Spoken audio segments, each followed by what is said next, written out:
Assalamualaikum warahmatullahi wabarakatuh. Selamat pagi, Ibu Tutor Puri Kurnasi M. Hum.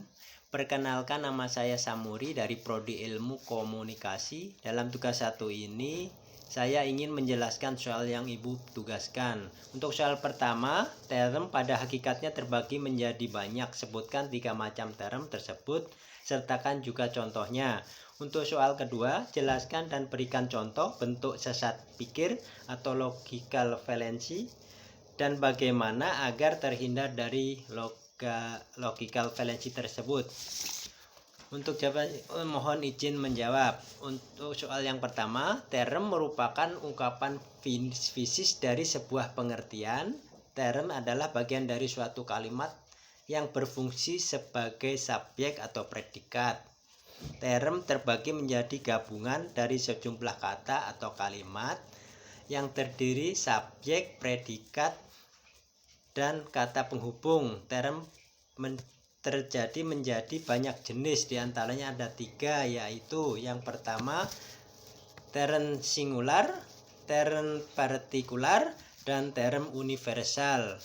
Term singular dengan tegas menunjukkan satu individu, barang atau golongan yang tertentu. Contohnya Budi atau orang itu yang terpandai dan sebagainya.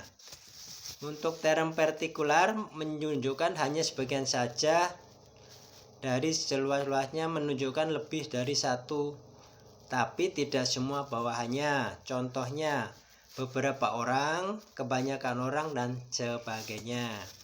Term universal menunjukkan seluruh lingkungan dan bawahannya masing-masing tanpa ada yang dikecualikan. Contohnya semua orang, setiap orang, dan lainnya. Untuk soal kedua,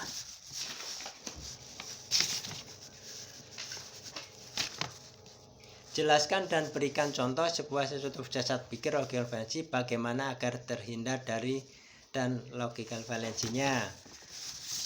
Logical fallacy, sesat pikir, yaitu kesalahan penalaran yang menciptakan argumen tidak benar. Argumen ini biasanya tidak berdasarkan bukti atau fakta dan bersifat mempengaruhi orang lain berdasarkan pemikiran logis yang buruk atau kesalahan dalam penalaran.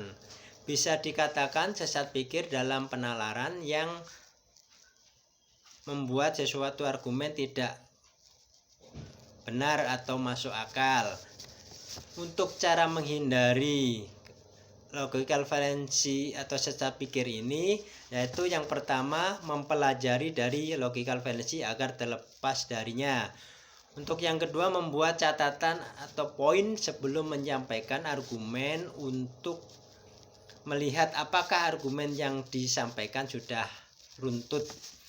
Untuk yang ketiga, sadar bahwa membuat argumen atau klaim terhadap suatu membutuhkan rujukan yang relevan dan terbukti kebenarannya.